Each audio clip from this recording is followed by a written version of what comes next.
Direction des services économiques, pour ne pas dire des services d'économie, c'est du moins ce que reprochent les syndicats du centre hospitalier. La politique de rigueur mise en place par la direction déplaît. Entre 2008 et 2011, l'hôpital doit économiser 13 500 000 euros. L'objectif est inatteignable. Pour les syndicats, la cause est avant tout politique.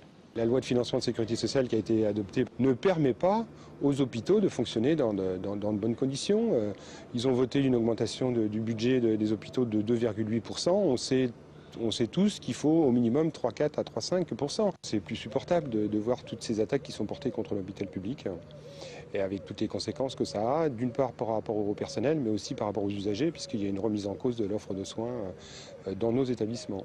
Des établissements qui multiplient les réductions budgétaires. Au Mans, par exemple, la direction a décidé la suppression des intérimaires en bloc opératoire, un poste budgétisé à 300 000 euros. Autre décision, la réduction de 10 postes en consultation externe, 45 000 euros d'économie. Par ailleurs, près de 4 postes ont été supprimés en rééducation. Mais en même temps, le passage des infirmières en catégorie A va coûter plus de 600 000 euros et la création d'une unité neurovasculaire va voir la création de 23 postes.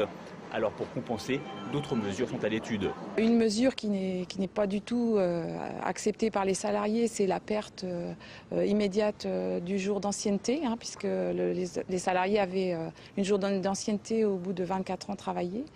Il y a aussi des secteurs entiers, donc les consultations externes, où on va perdre 10 postes de salariés. Et ça, c'est très difficile pour les salariés qui vont travailler, et même les médecins qui vont travailler dans ce secteur. Pour la première fois, la journée d'action de mardi devrait également voir la présence de médecins chez les mécontents.